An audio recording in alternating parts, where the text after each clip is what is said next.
Oke, pemberitaan terbaru dari Feni Alberti dan pengacaranya.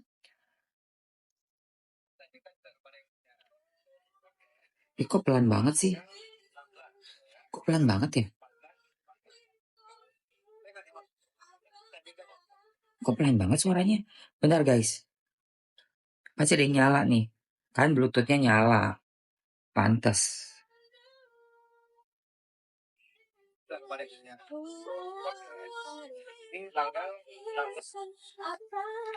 Kok pelan banget suaranya ya? Habis!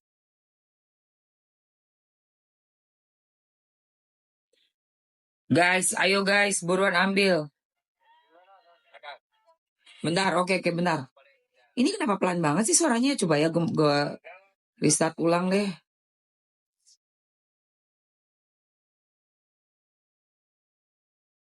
Kalian nggak bisa denger nanti. Udah semua? Udah ambil sayang? Udah habis waktunya ya? Udah habis waktunya, oke.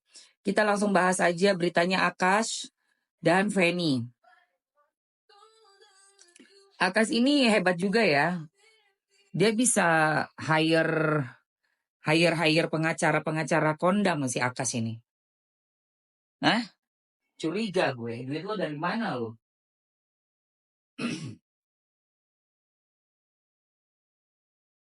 Ada aja loh. Ada aja si Akash ini. Pengacara kondang bantu dia.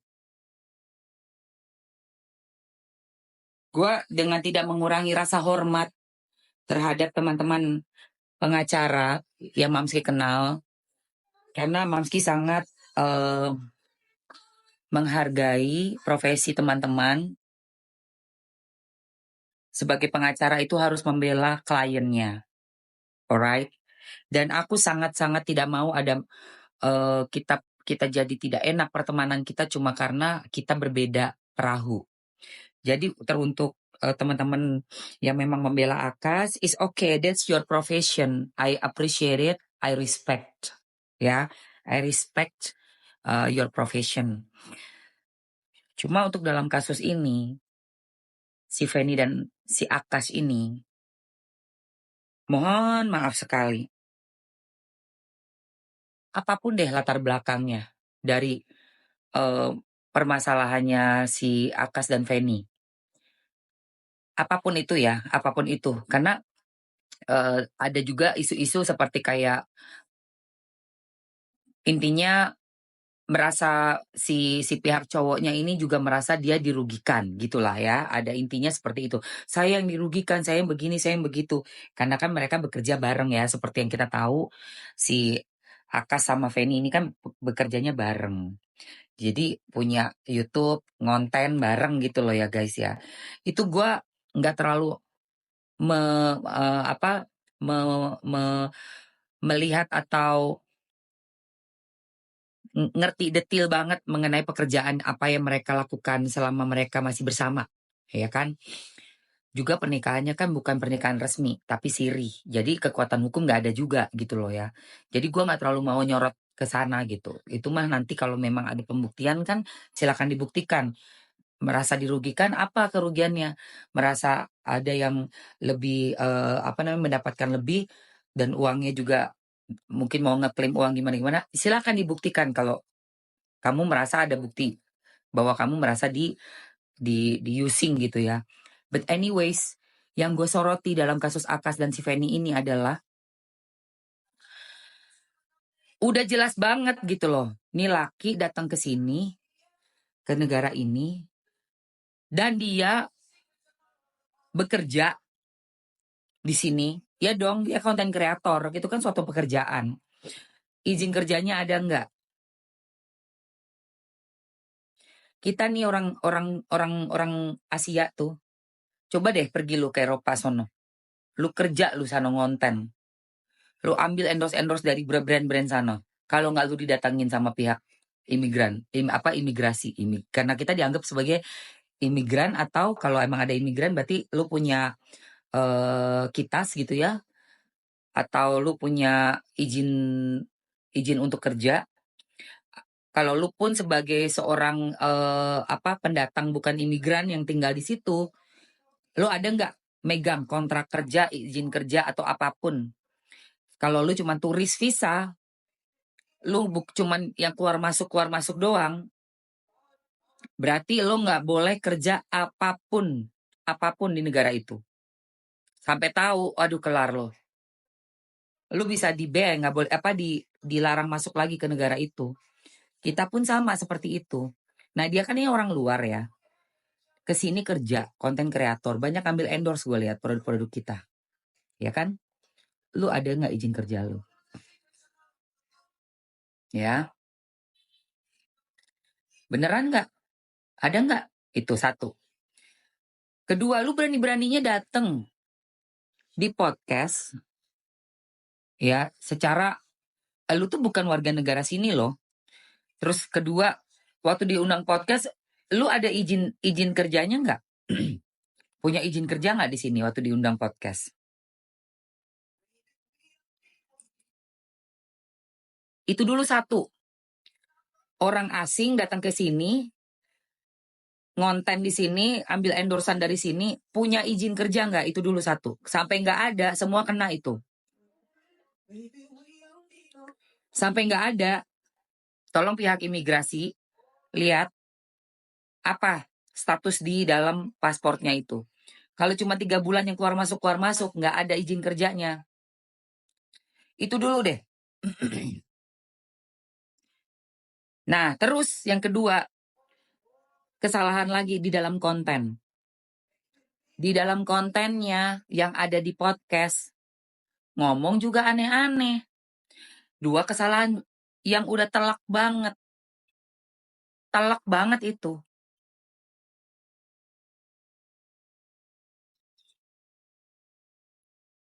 Nah, sekarang udah nih HP gua. Sekarang si pengacaranya Feni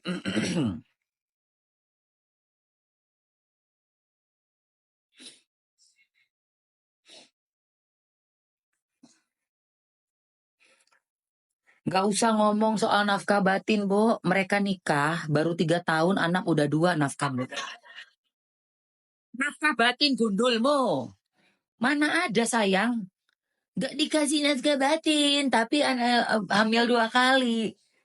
Punya anak dua bayi keluar dari perut, lu masih nafkah batin aja lu.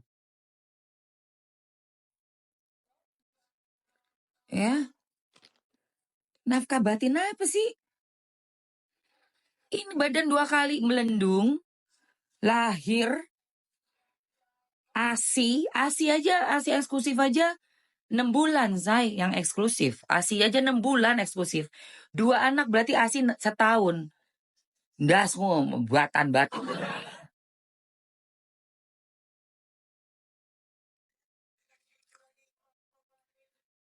Ya, itu.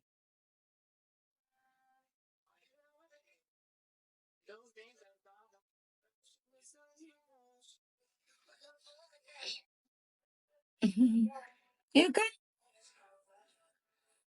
Iya aneh loh guys. Ngomongin soal egonya kita ya. Nafkah batin gitu egonya kita itu kan. Tapi lupa baru dikaruniai 2 anak sama Allah. Orang yang setengah mati nyari anak. Bo, dapat 2. Dapat 2 anak. Bukannya belajar gimana caranya jadi good parents ya, parenting. Gimana nih caranya bantu istri yang kelelahan. Gimana ya caranya ya berbagi tugas di rumah. Tak sawat watut sisan gue. Kok dua anak dalam 2 tahun itu masih mikirin batan batin anu. Bacot tenan. Sing wedok wis kok kaya apa? Cuapeke sakite gak karu-karuan. Lu pikir ngelahirin tuh kayak orang lagi senam pilates gitu? Ya kan? Lu pikir ngelahirin kayak orang senam pilates gitu? Botan batin dasmu we. Oke, ini ya, ini kata Feni nih saya. Kasihan saya. Hehehe.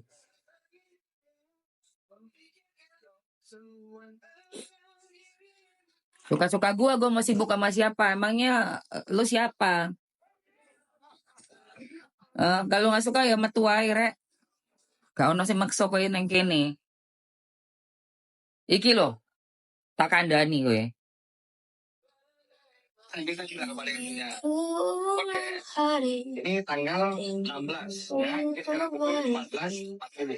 Saya kasih waktu 2 kali kepada beliau untuk mengembalikan rekaman-rekaman yang telah beliau hilangkan dan beliau hapus dari akunnya, ya, dari akunnya itu.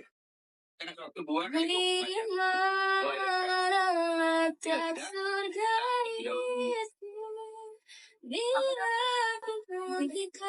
Kalau itu jalan yang ditampilkan di awal siapa yang yang ditampilkan di awal setelah meletakkan banyak kontroversi dari netizen itu banyak yang dihapus.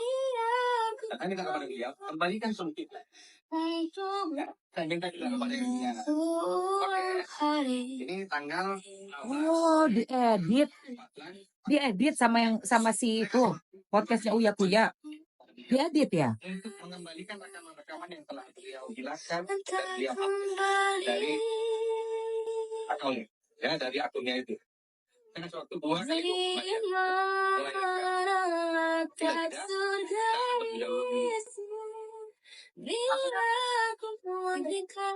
kalau itu jalan yang ditampilkan di awal siapa yang ditampilkan di awal setelah meletakkan banyak kontroversi dari netizen itu banyak yang ngapus La ilaha illallah, udah kebaca, udah kenonton, udah kelihatan sama mata Mamski. Ngapain lu edit setelah lu siarin, udah terlanjur viral, tanggung jawab lu ya. Gimana sih? Dicariin no sama pengacaranya Feni Alberti no, Uya Kuya. Lagian lu mau bikin podcast kok yang nggak mikir dulu toh yo. Masa pengalaman sekian puluh tahun lo, kita kan udah tuir. Masa lu ada orang asing ngomong kayak begitu nggak pakai filter mulutnya, lu masukin ke podcast sih? Gimana sih Uya? Gimana sih? Aduh. Bingung gue ngeliat si Uya Kuya, beneran deh. Podcastnya itu loh, itu meledak banget itu. Udah tuir lah, udah 50 tahun. Gue mau Uya Kuya kayaknya beda cuma setahun doang deh. Tuaan siapa ya? Coba ya. Kayaknya tuaan gue deh. Si Uya Kuya tuh umur berapa sih dia? Kayaknya dia masih bawah gue umurnya. Uya. Piye to kowe iku? Kelahiran piro kowe? Loh kan masih mudaan dia tahun 75. Sio kelinci si Uya Kuya itu. Kamu tuh lo ya Uya Kuya. Boy hati-hati. Bukan sensasi itu mah, bakal kena pasal-pasal. Bakal kena. Nggak ada damai perkakas. Kan udah gue bilang. Pertama, dicek imigrasi dulu. Dia selama ada di Indo, dia bikin konten itu, mana izin kerjanya? Ya, kamu punya izin kerja di mana? Ya, itu. Misalnya visa kerja bukan. Itu satu. Kedua, cek itu yang waktu sama si Emil. Si Emil yang istri pertama. Itu kan nikahnya resmi kan? Kok bisa tiba-tiba dia bilang udah nggak sama dia lagi dengan menunjukkan surat. Suratnya itu dia bilang udah pisah. Tapi si istri yang ada di Jawa nggak tahu sama sekali perihal gugatannya mana. Kapan dipanggil pengadilannya tiba-tiba keluar suratnya. Coba dicek itu. Kok bisa dia orang asing mendapatkan itu? Itu orang asing ya, orang asing itu. Kok bisa punya cara begitu di sini gitu loh? Kok bisa gitu loh? Gue aja kalau seandainya gue tinggal di negara luar gue nggak berani ngutak-ngatik apapun di sana. Ngeri lah. Ngeri di deport, Bo. Nggak boleh balik lagi.